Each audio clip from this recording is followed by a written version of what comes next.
This is the Louie Tee Network.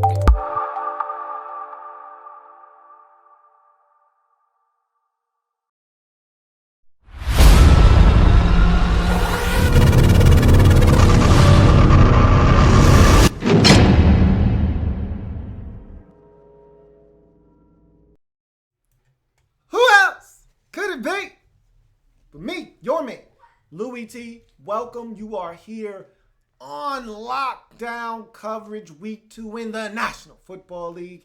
The Oakland Raiders at home taking on the Atlanta Falcons. Falcons coming off a tough one at home versus Tampa Bay, looking to get their first win of the season. Raiders coming off of a controversial yet ballsy win on the road in New Orleans, looking to go 2-0 on the season. A lot of expectations for this football team, and getting off to a 2-0 start would go a long way towards living up to those expectations set by a lot of prognosticators who have the Raiders making it to the postseason this year. So this is a big game for both teams. Atlanta with a murderous schedule early. They got a lot of tough games at New Orleans, Carolina coming up, Denver coming up, Seattle coming up, all in the next 4 weeks. So they could not afford to drop this game if they were looking to try to get on the board and build some momentum. So this game had a lot riding on it. Let's talk about this game. But before we do, got to set the table. We going to eat, relax. I tell you that all the time, man. Put your napkin in your shirt, relax. Let's say grace. And how we do that here on this show is me welcoming the young pups, the fresh faces to the channel. Welcome. And subscribe to the Louie Tee Network for more great content in 2016 and beyond. Also, if you're on Twitter, so am I. At In the Lab Room is the Twitter handle. Go ahead and follow me on Twitter. Also on Facebook, In the Lab Room is the Facebook page. Go ahead, give me that thumbs up. Like the page to stay in the loop on the Louie Tee Network. That taken care of. Now we can get to the proceedings this evening. Likes, dislikes, and any banana in the tailpipe of this football game. And this was actually a well-played football game. Thought both teams gave it their best efforts, and the Falcons were able to come out on top. Let's talk about this football game. We'll start with the likes, and we always start with the likes of the visiting team. So we'll start with the Falcons and my likes for them in the first half of this ball game. And you start with the usage of the boots to the tight ends. I thought they got the tight ends involved in this game, especially early on. Matt Ryan had hit 7 receivers by the time we hit halftime. I think it might have even crept up to 8 by the time we got to halftime. And he had hit all 3 of the tight ends at some point. Hooper, he had also hit Tammy a couple of times, and he had even hit Toy Lolo as well. So he was spreading the football around, and they were using that boot game to really loosen up this Raiders defense. And ultimately, because the running game was so effective, that boot game became something that they could rely on, and it was wide open, and he was hitting it. And I thought that it did a lot towards stretching out this Raiders defense. The run game was generating movement. That's another like for me in the first half of this game. I thought the Falcons did a magnificent job of opening up some gaping holes for their running backs. Haven't seen them run the football this effectively in quite some time. They did a great job of running the football. Both Coleman and Devontae Free. D. Free looked good in this football game. D. Free almost eclipsing 100 yards rushing in this game. And Coleman with the game-clinching touchdown to put them up 14 late in the ball game. I thought the backs had a great opportunity against a porous run defense in the Oakland Raiders, and the Falcons took advantage of that in this football game. Big punt return by Eric Weems, and I didn't know Eric Weems still had that in him. To be honest with you, Weems is a guy that you put him back there because he's a safe option. He's a guy that is a standout on special teams as a gunner, but I didn't know he could still break one and potentially take it to the crib. He did get hawked down by the punter, but just to let you know, Marquette King, no ordinary punter. And so that was a big return. And what happened there was Marquette King simply outkicked his coverage. We know that he has a huge leg. He likes to display it, but sometimes there's something to be said about making sure you give your returners, or your gunners, I should say, an opportunity to get down there and make a play. And he just simply outkicked his coverage, gave Weems a lot of space and opportunity to make up his mind where he wanted to go, and he was decisive in that decision. They blocked it up well. He got to the outside and almost scored a touchdown on that play. Raiders first half likes. Derek Carr giving the receivers a chance down the field. Derek Carr, you saw it against New Orleans last week with him getting the penalty drawn late in that game when there was nothing there. He will throw the football up and give his receivers a chance. And if you do that, you will be successful in this league, because more times often than not, the officials are going to reward you for taking shots down the field. You saw it in this game. He throws the deep ball down the field to Krabs, and he's pushed off by Alford, picked off, but Alford used the push off to give him the leverage to get to the football. It was called put the ball down at the 1 yard line, where Latavius Murray was able to then deposit it in for a touchdown. So Derek Carr giving his receivers a chance down the field, benefiting this Raiders football team. Red zone defense. In that first half especially, the Falcons got down there into the red zone 3 times, and the Raiders were able to turn them away all 3 times, forcing 2 field goals and getting 1 interception by David Amerson. That was a huge play. I think the Amerson interception might have come in the second half, but they were good in the red zone for the majority of this game. They failed in the red zone in the fourth quarter, but they got it done in the first half in the red zone. After that huge Eric Weems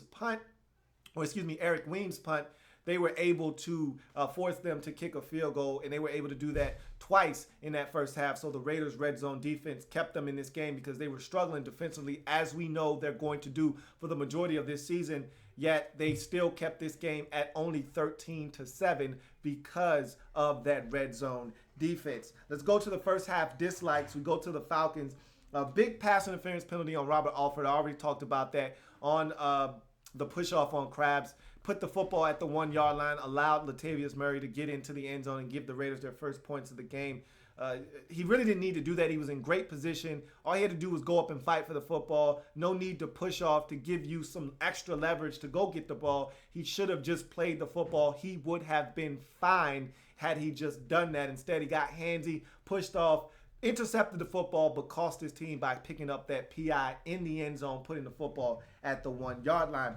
Settling for field goals is my other dislike in the first half of the Falcons. You get in the red zone, you have to find ways to score touchdowns. Remember, last year the problem with this Falcons team in the red zone was turnovers. They would move the football up and down the field, get in the red zone, and have some kind of catastrophe happen, whether it be a bad snap, a fumble football by one of your running backs, an interception by Matt Ryan. Something bad would go wrong in the red zone last year. Well, in this particular game, they didn't have any catastrophes. They just couldn't get it into the end zone. The good teams in the red zone find a way to run the football in the red zone and score touchdowns that way as well. You saw the Falcons do that in the second half. I think if they can start to do that and get the football in via the ground, it's going to loosen up the defense and give them opportunities to get the football in through the air. Raiders, first half dislikes.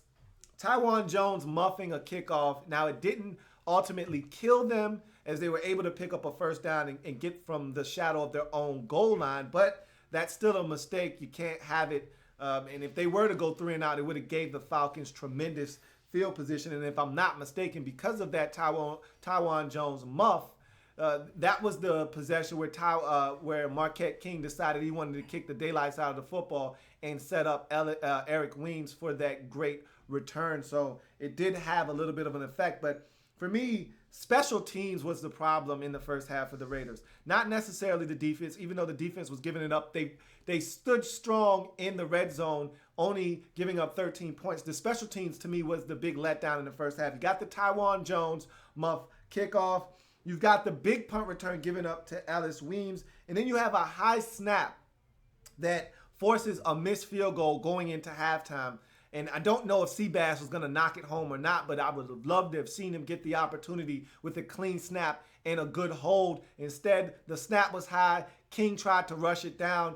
It did not go well, and it was pushed, and it didn't even make it distance-wise. And we know Seabass has the distance to make it from that distance where he was kicking that football from. So I thought special teams let the Raiders down in the first half of this game. Let's move on to the lights in the second half, and we start with the Falcons. Austin Hooper, I thought this was a good game for him, a good showing. Jacob Tamme is a guy that is very reliable. We saw that last year with this Falcons football team. He was reliable in this game as well. But Austin Hooper is a guy you drafted out of Stanford to come in and give you a little bit of ability to drive the football down the field, a guy that can block but also catch it in the passing game.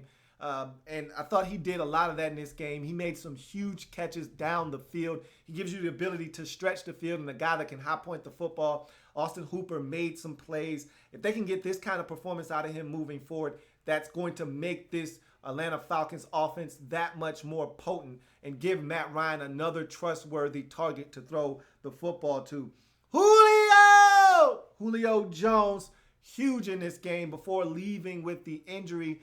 He was torching the Raiders, about 6 or 7 grabs, well over 100 yards, a touchdown in there in the mix as well. Julio Jones doing what it is he does on a weekly basis, dominating defenses 6 ways to Sunday. The Falcons, one of my biggest likes in this game, living right. The Falcons must have been living right. Karma was on their side because they not only got 1 gratuitous bounce in this game, they got 2. The first one coming on a 3rd down in the red zone. I talked about them needing to get in the end zone and not settle for a field goal. Well, this 3rd down is a pass that would not have been a touchdown even if it was completed to the running back out of the backfield in Tevin Coleman. It bounces off of his shoulder pad, ricochets into the air. It is then caught on the carom by Justin Hardy for a touchdown. I knew at that point the Raiders were going to win the game. When stuff like that happens, generally that team is going to win the football game. But that wasn't the only gratuitous bounce they got. Later on in the game, on a 3rd down, Matt Ryan looking for one of his receivers on the outside. And I don't know, I'm not sure, I can't confirm nor deny this, but it looked like David Anderson had a bead on that pass. Had that pass went to its intended receiver, it might have been picked for 6 the other way. However, it gets deflected at the line of scrimmage right into the waiting arms of Levine Toilolo for a 1st down, and again allowed the Falcons to eat up some clock at the end of the game.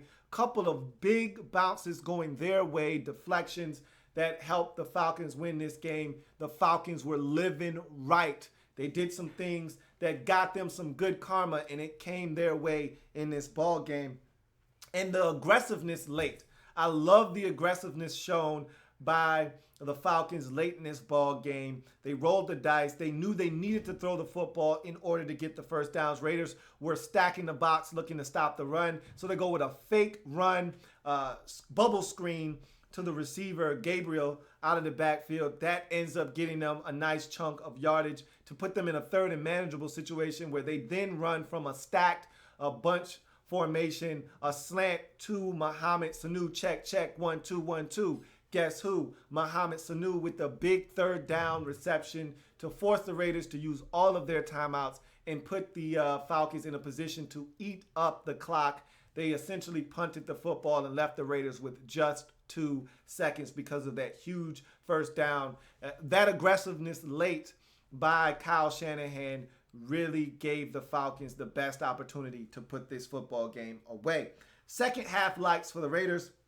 Clive Walford getting involved, getting the touchdown. Had a drop right before halftime that I wasn't a huge fan of, but they got a completion to make that up, so I didn't put it on my dislikes list in the first half, but he redeemed himself with a nice corner route for a touchdown, getting wide open, outrunning the Raider defense to the end zone for a touchdown. Good to see Clive Walford getting involved. I think he's a guy that needs to get involved more with this Raiders offense. If they want to become a complete offense, they need more production out of the tight end position. Clive Walford can step up and do that. I think they can be even more dynamic offensively moving forward. David Anderson with a huge interception in the end zone, taking points off the scoreboard. That's huge. Anytime you can stop a team from putting points on the scoreboard, that is a big turn of events in the end zone. That was one of the problems that the Falcons had last year, turnovers in the red zone. David Anderson with a great pick in the end zone to turn the Falcons away from a scoring opportunity. Jack Del Rio doing it again in this game. Coaches can win football games if you play your cards correctly. 2 for 2 in the challenge department was Jack Del Rio on some real shrewd moves. people telling him some good intel in his ear, forcing him to challenge a couple of plays that went in the Raiders' direction, including a huge 12 men on the field penalty that extended a drive for the Raiders. And then a fourth down call on a 4th and 2, 4th and goal from the 2-yard line. They go for it and they pick it up, get the touchdown to Krabs, which was a huge play in the game because it gave them a shot at staying right in this ball game with the Atlanta Falcons. I think at that point he realized, and what that kind of says to me, when a coach opts for a touchdown going for it on 4th and 2 versus taking a field goal in that situation. Raiders were down 21-14 at the time. They could have made it 21-17. What that says to me is he had no confidence in his defense whatsoever to stop this Atlanta Falcons team. He knew he needed to score points. And that, to me, was the right thing to do because they were going to win this game kicking field goals. That defense hasn't held up all season long. What makes you think they were going to just all of a sudden hold up? In this game, you needed a touchdown. He went for it, rolled the dice. Scared money don't make money. Del Rio came up big again as his team made him right with the 2-yard completion to Krabs on 4th down to tie the game up at 21. Dislikes in the second half. We start with the Atlanta Falcons. 12 men on the field penalty that was challenged by the Raiders and resulted in a 1st down on 4th and 3. Can't have that happen. Got to have the right personnel on the field. And if I'm not mistaken, the Raiders took that penalty and moved the football down the field and ultimately got points out of that possession. I may be wrong there. I'm not quite sure. But again, in any event, you do not want to give the opposition an extra set of downs when they had to punt. Got to be better than that if you're the Atlanta Falcons. Matt Ryan with the interception in the red zone, talked about that already a couple of times. That was a problem last year. You don't want that to be a bugaboo this year. I don't think it will be, but again, you don't want to see that rear its ugly head. Matt Ryan throwing the interception to David Amerson in the end zone. And then the defense is on my dislikes list. They gave it up in the second half of this ball game. And then when they went up by 2 scores, they got really soft, played a lot of soft zone coverage, allowing the Raiders to have the check down underneath. And they were giving up way too much space on that check down. It's okay to give up the check down, but you need to rally to the football and stop them from getting 12 and 14, 8 and 12 and 16 on check downs. I think Derek Carr checked it down about 4 times in a row. And in a span of about a minute and 30 seconds, they were inside the red zone looking to score a touchdown, which they would ultimately do on a 4th down to their big receiver, Andre Holmes, in the back of the end zone. So, again, or that was on a 3rd down, actually. You can't give up those types of plays. I thought the Raiders had some chunk plays in the run game. Derek Carr was able to shred them, throwing the football down the field. They gave up 28 points in this ball game, gave up 31 last week. They have to be better defensively. The lack of pass rush is killing me. And it's killing me to watch them not get to the quarterback and allow quarterbacks to have all day to throw the football. They have to generate some sort of pass rush. If it calls for them to blitz, you have confidence in your secondary, right? You need to start sending guys. You got to start hitting home. This is starting to get out of control. Last week, I watched Jameis Winston carve this defense up with no pass rush. This week, I watched Derek Carr do the same thing. They must find a way to generate a pass rush in Atlanta. Second half dislikes for the Raiders. Defense. Same thing that I harped about last week in that victory over New Orleans. The defense was porous last week. It was porous again this week. I expect to be porous moving forward. This is not a good Raiders defense. They have a lot of gelling to do. They don't get enough pressure on the quarterback. They don't stop the run well. We saw that in the preseason. They're not the greatest tackling football team. You saw that again today. They almost gave up 100 yards. They gave up well over 100 yards to both backs combined.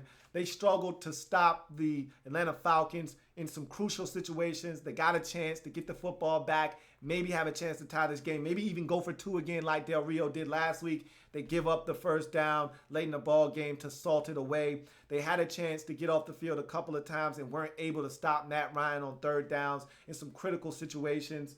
Easy touchdown to Jacob Tammy where no one's covering him. He's able to catch, turn, and run, get away from Malcolm Smith and get into the end zone. Too many breakdowns for this Raiders team. Julio Jones, an easy catch and run touchdown. Too many breakdowns by this Raiders defensive squad. They need to tighten the screws up on that side of the football. 4th and 2 failed conversion at right around midfield. Look, Rich Gannon didn't agree with it. I didn't have a problem with it. You've been rolling the dice. They've been coming up nice. I didn't have a problem with it. Scared money don't make money. But just know, and again, this, like I talked about earlier, this move right here, more so than going for it on 4th and 2 inside the Atlanta Falcons 5, this more so screamed to me, I don't believe in my defense. Because if you do, you punt the football, you play defense, and you get the football back. He had no confidence whatsoever in his defense's ability to get the Falcons off the field. And because of that, he went for it. He said, I trust my offense more than I trust my defense.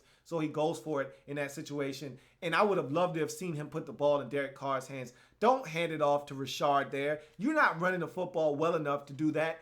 Throw the football. Derek Carr has been your ace in the hole this entire season. Why would you go away from that in a critical situation like 4th and 2 from right around midfield? I just thought that that was a poor choice. If you're going to go for it, go with your guns fully loaded and blazing, ready to go. The best opportunity to me there would have been to throw the football and allow Derek Carr to find someone or extend the play with his legs like he had done in this game. And the final dislike is the Amari Cooper out-of-bounds penalty. That was big because that was a touchdown. And Amari Cooper, I actually thought they got away, and I think all of that was just the football guys righting a wrong. If you watch Gabe Jackson on that play, he is absolutely molesting the defensive tackle of the Atlanta Falcons on that play. Held him for about 3 seconds. Don't know how it wasn't called. And so I think that's all the football guys was doing, was righting a wrong there. And Amari Cooper stepped out of bounds, and he was the first to touch the football, and he smoked the cornerback on Desmond Trufant on that play and was gone for a touchdown. Also had a great catch over the middle where he jumped in the air, jumped too early, and stayed up there and was able to double clutch and still snatch the football out of the air. Amari Cooper had a solid performance, but it would have been a great one had he been able to stay in bounds, catch that football, and run for that same touchdown. Raiders not being able to get the stop late in the game, also a dislike, but I pretty much lumped that in with the defense's struggles in this football game. So banana in the tailpipe for the Atlanta Falcons in this game is the offensive efficiency in the second half. I loved what I saw from them, their ability to get it in the end zone, not settle for field goals, even though one of those touchdowns in the red zone, pure luck. Again, they were living right with the deflection and the carom to Justin Hardy. But the ability to get the football in the end zone, score 35 points, and win on the road at Oakland. Can you continue to do this? Look, your defense isn't any good. Okay, we see that right now. The defense is not good. You can't generate a pass rush. Can you do this every week? Can you score 35 and give yourself a chance to win? Is Matt Ryan going to be able to shoulder that burden and get the football? I love the way he spread the football. The reason why he was so effective in this game, he spread the football around to all of his targets. You saw Aldrick Robinson get involved. You saw Gabriel get involved. Mohamed Sanu got involved. All of the tight ends got involved. He threw the football to the running backs out of the backfield. Julio got involved. He spread the football around judiciously in this game. That's why he wasn't throwing the interceptions and making the mistakes. If he can continue to do that, which I'm not quite sold on, that's my banana in the tailpipe, is this offense being as efficient as it was in this game moving forward. You did play the Raiders, who don't play great defense, and you were able to take advantage of that like you were supposed to. Can you do that moving forward? I'm not quite sold. That is my banana in the tailpipe. And for the Raiders in this game, my banana in the tailpipe for the Raiders is as follows. Can this defense find a way to get it together? Because we know the offense is explosive. We know the offense can score points. Can you find a way to stop some teams from scoring 30 every single week? You gave up 34 last week. You were able to outscore them by scoring 35. You gave up 35 in this game. You can't continue to live like this. You're not going to win many games giving up 34 and 35 points respectively. My banana in the tailpipe is they can't be this bad on defense every single week. At some point, Khalil Mack has to start getting some pressure. Where has he been? Okay, no sacks again in this game. Last week he was invisible. At least he got some pressures in this game, but he still hasn't made any impact plays. If you want people to believe you're elite, and I already said you're not an elite pass rusher. You're elite against the run. You are not an elite pass rusher.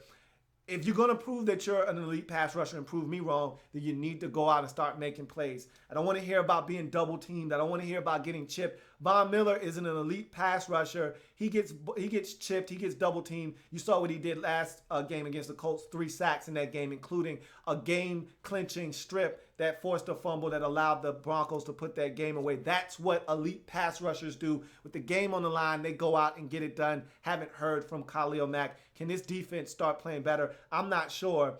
That's my banana in the tailpipe. They can't be this bad, can they? They can't be this bad for the rest of the season, can they? Maybe they can. We will see. So that is the breakdown of the Raiders and the Falcons. Let's see if I have any comments to read quickly as we approach Monday Night Football here shortly. See what we have. Have a couple comments. Andrew Kim says, what's up with Carl Joseph? Heard he got benched. He did get benched. They weren't impressed with him. He's a rookie. Look, you know how this goes with the rooks.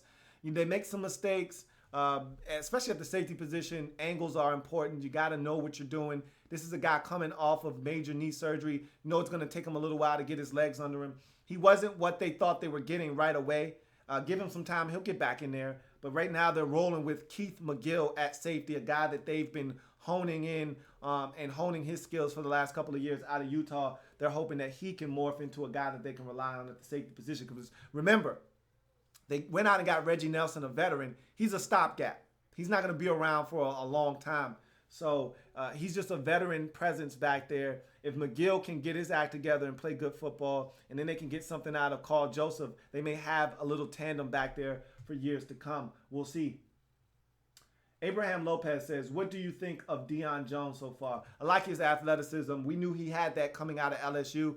I love the way that he runs sideline to sidelines. There was a play in this game where one of the Raider running backs caught the football out of the backfield, and he had to go chase him down, stop him from getting the first down, and he was able to do so. I love his lateral quickness, his ability to diagnose plays quickly. The more experience he gets, the more he'll be able to see what's happening faster and react even quicker. And then you'll start seeing him make some splash plays into the backfield where he's getting guys down for 2-yard losses and making more impactful plays. That will come with time. I really like what I see out of Deion Jones thus far. Mr. A Mile said, if we had a passive head coach, we would probably be 0-2 right now. You're probably right. You are probably right. He had to roll the dice a couple of times, and it's benefited this Raiders football team thus far. Mr. A Mile says, the Mac attack should be coming along soon. Just you wait. That is the only thing I am sure about in terms of this defense. Are you sure about that? Because unless he gets an incompetent tackle that he can get for 5 sacks, I don't know if this dude's going to hit double digits this season or not. We're going to see. If he finds a bum that he can eat up for 3 or 4 sacks in one game, yeah, he'll get his double digits. But I'm telling you right now, there's no creativity. He's just trying to use brute force, and when he doesn't use that, he's trying to use quickness. He's mechanical as a pass rusher. He's not fluid like a Von Miller. He doesn't possess that ability to bend the edge. I think he's just an ordinary guy. He's just ordinary people as a pass rusher. But when he gets going against a bad tackle, he can light him up quick like we saw against Denver last season. Drift Rifter says, what do you think about True almost injuring himself on that celebration? I saw him go down. I'm glad he didn't injure himself, but that would have been one of those boneheaded plays. We've seen guys tear ACLs and things of that nature on celebrations. I thought that was part of the celebration when I first saw it. And then I found out after the game that he almost hurt himself. You got to be careful with that stuff, man. Sometimes these guys, they take some of these celebrations a little too far. I'm not a huge fan of the jumping up and bumping teammates because you could come down, hurt an ankle, lose an Achilles like that. I'm not a fan of all that jumping around after I make a play, man, but that's just me. That is just me. But in any event, that's all from you guys. I appreciate you guys chiming in on this breakdown. If it happens in the National Football League, whether big or small, we cover it all here on Lockdown Coverage. Big win for the Falcons on the road. They needed this one in the worst way. For the Raiders, this is a tough one to stomach because if you're going to turn the corner, you need to win ball games like this one at the crib. Instead of going to 2-0 in the season, they miss an opportunity. They fall back to 1-1. Let's see if they can get back on the horse next week and get a W. Meanwhile, the Falcons go on the road to New Orleans. If I'm not mistaken, that's a primetime matchup on Monday Night Football, I believe. That's going to be a big one down there in the Big Easy. That should be a lot of fun. When those two teams get together, it's usually a very entertaining football game. That's going to do it for your man Louie T here on Lockdown Coverage. Oakland Raiders fall at home to the Atlanta Falcons 38-25. We're changing the game one live feed at a time. I got one more game to break down on Lockdown Coverage. Join me back here for Monday Night Football overtime at the game's conclusion. I'll see you then.